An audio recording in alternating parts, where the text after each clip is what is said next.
Hello everyone, कैसे हैं आप लोग। आज हम कंटिन्यू करेंगे क्लास 9th का चैप्टर स्ट्रक्चर ऑफ एटम। आज का टॉपिक हमारा है बोहर्स एटॉमिक मॉडल। अभी तक लास्ट लेक्चर में हमने बात करी थी रदरफोर्ड का मॉडल था। उसमें हमने देखा था कि रदरफोर्ड जो मॉडल था उसमें लिमिटेशंस आ गई थी। दो लिमिटेशंस थी, एक तो स्टेबिलिटी के रिलेटेड और एक क्या था, जो इलेक्ट्रॉन्स जो बोल रहे थे वो चारों तरफ घूमते हैं न्यूक्लियस के, वो कहाँ घूमते हैं, किस ऑर्बिट में घूमते हैं, वो एक्सप्लेन नहीं कर पाए थे, डिस्ट्रीब्यूशन को समझा नहीं पाए थे। तो ये चीजें किसने समझाई? बोहर ने। तो अभी जो है बोहर मॉडल में हम ये समझेंगे कि किस तरह से उन्होंने स्टेबिलिटी को समझाया, पहली चीज। सेकंड, कैसे उन्होंने डिस्ट्रीब्यूशन किया। ठीक है, चलिए स्टार्ट करते हैं आज का lecture with Bohr's atomic model. Bohr's atomic model. Scientist का नाम, साइंटिस्ट का पूरा नाम जो था that was Niels Bohr. Niels Bohr ji थे जिन्होंने ये पूरा मॉडल एक्सप्लेन किया। ठीक है, चलिए इनका क्या था मॉडल समझते हैं। इन्होंने कुछ पॉइंट्स दिए थे, उन पॉइंट्स को अगर हम समझते हैं तो पूरा मॉडल समझ आता है। ठीक है, तो पहला पॉइंट ये कहता है an atom has a positively charged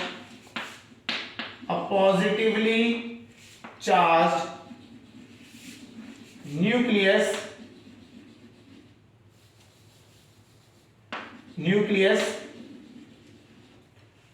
around which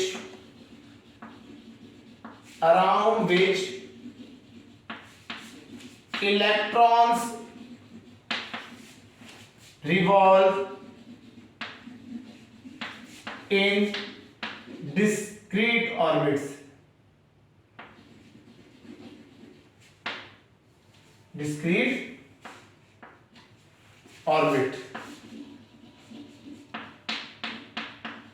discrete orbits क्या है? इन्होंने बोला कि आपका जो एटम है, बेसिकली एटम का स्ट्रक्चर बताने की बात करी इन्होंने बोला जो एटम है उसमें सेंटर में तो क्या है, has a positively charge nucleus. Centre में एक न्यूक्लियस है जिसके चारों तरफ इलेक्ट्रॉन मूव करते हैं इन डिस्क्रीट ऑर्बिट्स।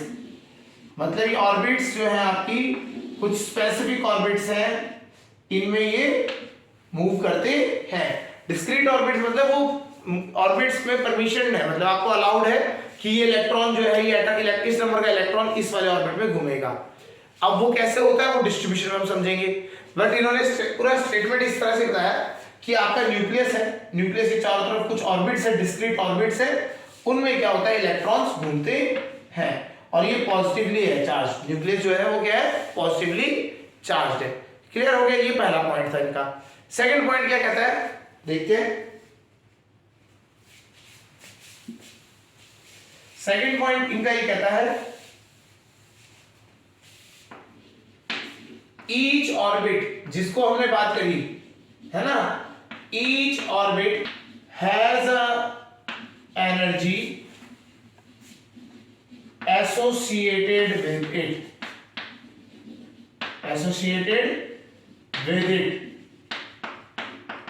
इसका मतलब क्या है, अगर हम बोल रहे हैं न्यूक्लियस है, उसके चारों तरफ ऑर्बिट्स हैं एक, तो हर एक ऑर्बिट के साथ इसकी एनर्जी फिक्स है। E1 energy, E2 energy, E3 energy. मतलब क्या है, जो इलेक्ट्रॉन इसमें घूम रहे होंगे उन सबकी एनर्जी कितनी होगी, E1, ऊपर सेकंड वाले में E2, थर्ड वाले में E3। तो ये जो हर एक ऑर्बिट है इसमें एनर्जी लेवल फिक्स है।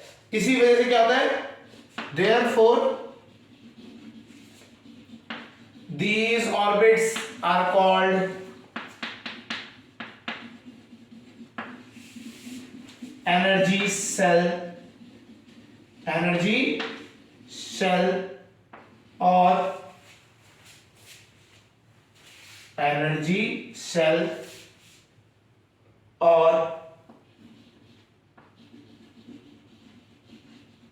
Energy orbits. ठीक है, इन्हें ऑर्बिट्स भी कहा जाता है, एनर्जी सेल भी कहा जाता है। ठीक है, क्लियर है? और जो एनर्जी है वो क्या है, फिक्स है। ठीक है ना, तो फुल स्टॉप। इसके बाद एक और चीज लिख सकते हैं, as the energy is fixed, as the energy of orbit is fixed, और stationery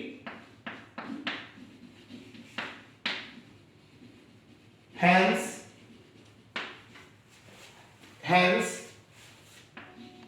orbits are also known as इसे एक और नाम से जाना जाता है स्टेशनरी ऑर्बिट्स। क्या नाम से जाना जाता है? Stationery orbit.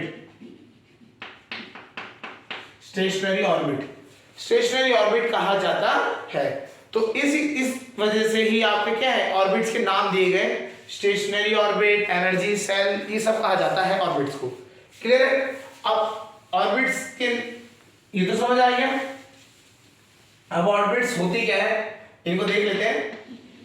तो थर्ड पॉइंट यही कहता है, इन्होंने क्या किया, इन ऑर्बिट्स के नेम दिए।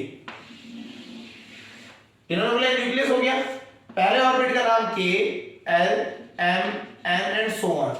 तो जो ऑर्बिट्स है या स्टेशनरी ऑर्बिट्स है या एनर्जी सेल्स कहते हैं, उनकी जो नेमिंग है वो ऐसा है, के, एल, एम, एन स्टार्ट हो जाती है। के से स्टार्ट होती है और एल, एम, एन आगे चलती चली जाती है। क्लियर हो गया? तो इस तरीके से तो इसमें हम लिख सकते हैं third point, the energy cells are named as K, L, M and so on। ठीक है, तो एनर्जी सेल की नेमिंग करी गई है के, एल, एम, एन। तो अगर आपको कभी बोल देता है के, एल, एम, एन बना रखा है, तो आपको समझना है वो एनर्जी सेल है, वो ऑर्बिट्स को डिफाइन करता है। क्लियर हो गया? चलिए, तो हमारा थर्ड पॉइंट ये हो गया। ठीक है, अब बात आती है फोर्थ। ठीक है, फोर्थ पॉइंट पे आते हैं। तो ये क्या कहता है, एनर्जी के बारे में थोड़ा समझाते हैं। The energy of the lowest cell is less. ठीक है, जो आपके एनर्जी सेल है इस तरीके से, तो अगर आपसे बोला जाए के, एल, एम, एन, इनमें से कौन से में सबसे एनर्जी कम है, तो सबसे छोटे वाले में एनर्जी कम होती है। जैसे जैसे एनर्जी आप आगे को जाएंगे तो एनर्जी बढ़ती चले जाएगी। आपका के, एल, एम, एन, तो ये एनर्जी लेवल क्या होता जाएगा, बढ़ता चले जाएगा। तो ये अगला पॉइंट यही कहता है, एनर्जी ऑफ के कम है, एनर्जी ऑफ एल से फिर एनर्जी ऑफ एम आती है, फिर आगे आती है एनर्जी ऑफ एन। तो इस तरीके से एनर्जीज का क्या होता है, लेवल होता है। के में सबसे कम, एल में ज्यादा, उससे फिर ज्यादा एम में, फिर उसके बाद एन में, ऐसे सो ऑन चलता चले जाता है। क्लियर हो गया? तो हमेशा जो एनर्जी होती है लोएस्ट सेल की क्या होती है, सबसे लेस होती है, या इज लो, कम, सबसे कम होती है। क्लियर हो गया? नहीं हो गया? अगला आते हैं। अगला पॉइंट इन्होंने क्या कहा, फिफ्थ पॉइंट, इन्होंने कहा कि जो आपका इलेक्ट्रॉन है वो अपनी ही एनर्जी शेल पे घूमता रहेगा जब तक कि वो एनर्जी रेडिएट नहीं करता है या फिर गेन नहीं करता है। ठीक है, the electron will revolve in its energy cell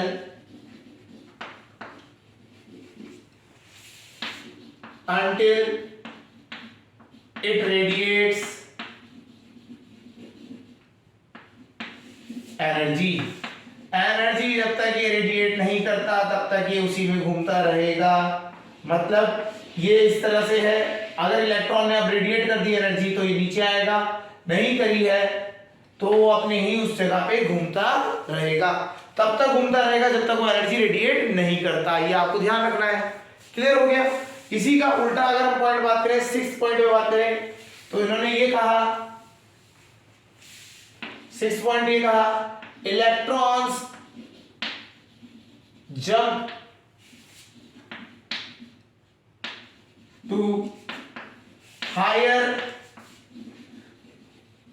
energy cell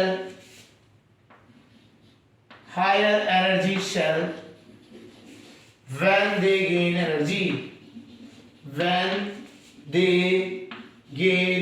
energy, जैसे ही उनको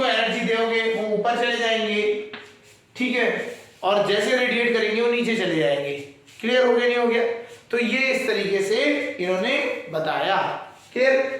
अब बात आती है, ये मॉडल तो बिल्कुल रदरफोर्ड जैसा है कि उसने भी बोला था सेंटर में न्यूक्लियस, चारों तरफ इलेक्ट्रॉन घूमते हैं और वो रेडिएट करेगा तो नीचे आएगा, वो तो कंसेप्ट है। तो ऐसे में तो क्या होगा, इलेक्ट्रॉन कंटिन्यूअसली रेडिएट करते हुए नीचे आ जाएगा,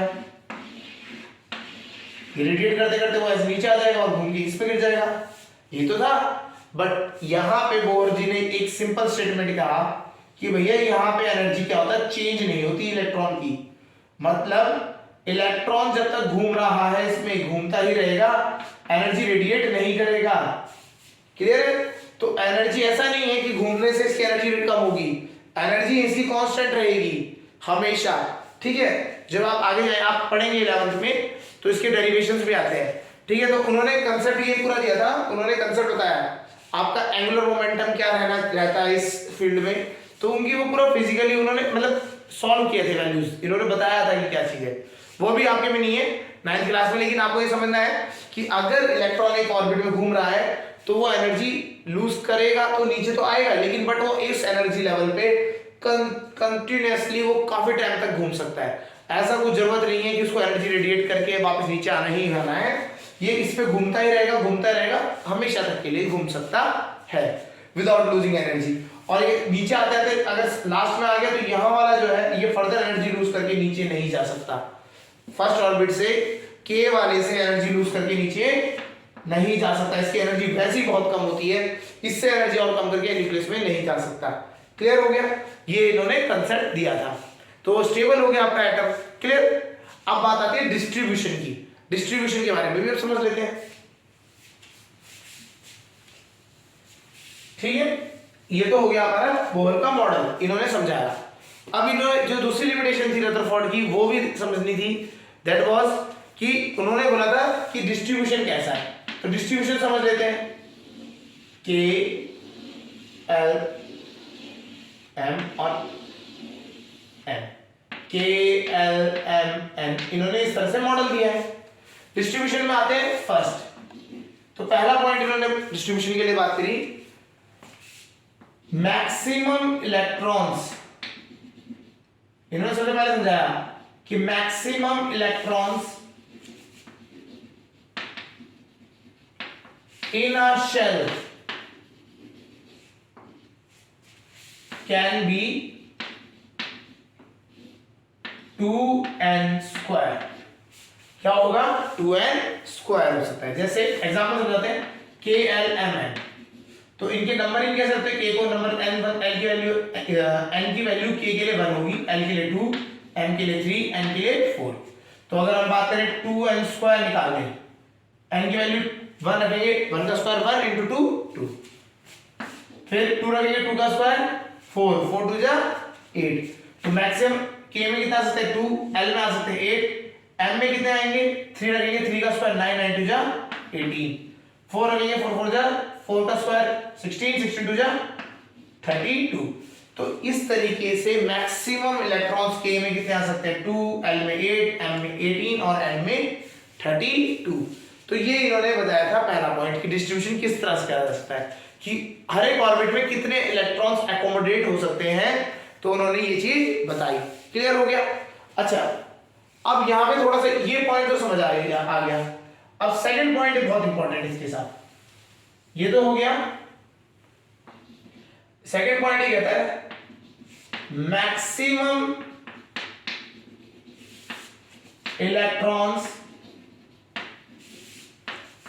electrons in outermost orbit या shell कह सकते हैं, shell can be 8। अब देखो ये बढ़िया इंटरेस्टिंग पॉइंट है। देखो k में कितने मैक्सिमम 2 आ सकते हैं, तो उसमें 2 ही आएंगे, l में 8 आ सकते हैं, 8 आएंगे, m में आएगा 18, m में कितने आ सकते हैं 18। लेकिन अगर m जो है आपका आउटर मोस्ट सेल हो जाएगा तो 18 की जगह कितने आ पाएंगे, खाली 8 आ सकते हैं। तो m अगर आउटर मोस्ट सेल हो जाएगा तो 8 की जगह कितने आएंगे, 18 की जगह कितने आएंगे 8। तो इसका जो सीक्वेंस होता है इसकी वजह से आपका जो ये कंसेप्ट है, इसकी वजह से अगर आपको मैं प्रॉपर्ली अगर हम एलिमिनेशन करने की, अगर हम डिस्ट्रीब्यूशन करने की बात करें तो इसको भी, इन दोनों पॉइंट को, फर्स्ट पॉइंट और सेकंड पॉइंट को, दोनों को ध्यान में रख के आपको इलेक्ट्रॉन भरने पड़ेंगे, ये याद रखना है, ठीक है। तो अगर आपका आउटर मोस्ट बन जाता है, जैसे m है, अगर आपका आउटर मोस्ट बन जाएगा तो 18 उसमें आप फिलिंग कर सकते हो, ठीक है। n में अगर आउटर मोस्ट है तो वो कितने 32 फिलिंग हो सकती है, क्लियर है। ये इस तरीके से कंसेप्ट रहता है, ठीक है। चलिए, और अब जो थर्ड वाला है, थर्ड ये कहता है electrons are field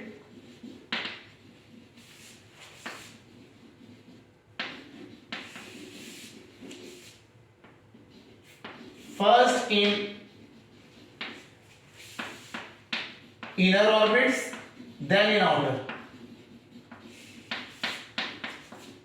then in outer। पहले अंदर वाली भरेंगी, बाहर वाली आप डायरेक्ट नहीं भर सकते, आपको पहले अंदर वाली भरनी पड़ेगी, फिर उसके बाद बाहर को शिफ्ट करते चले जाएंगे। क्लियर हो गया, ये इसका कंसेप्ट रहता है, ठीक है। चलिए हम ऐसा करते हैं, फिलिंग करके देखते हैं, फिलिंग करके दिखाते हैं कैसे होती है फिलिंग, ठीक है। हम फर्स्ट 20 एलिमेंट्स की बात कर लेते हैं। पहले हम 10 की बात करते हैं, hydrogen, helium, lithium, beryllium, boron, carbon, nitrogen, oxygen, fluorine, neon, ये हो गए फर्स्ट 10। तो इनके नाम लिख 1 2 3 4 5 6 7 8 9 10 10 एलिमेंट्स यहाँ हो गए। इसको हाफ में डिवाइड करके 20 ही कर देते हैं। नियॉन के बाद आता है आपका सोडियम, 11 12 13 14 15 16 17 18 19 20 फर्स्ट 20 एलिमेंट्स आपको बताने चाहिए, तो उनकी डिस्ट्रीब्यूशन देखते हैं। नियॉन के बाद आता है sodium, magnesium, aluminium, silicon, phosphorus, sulphur, chlorine, argon, potassium और कैल्शियम। ये आपके क्या हो गए फर्स्ट 20 एलिमेंट्स हो गए। चलिए इनमें देखते हैं। इसमें हम बात करते हैं के और एल भी आएगा इसमें। अब के और से करते हैं। के में कितने कितने इलेक्ट्रॉन है आपके, इलेक्ट्रॉन है इसमें 1, तो के में तो 1 भरना था, भर दिया।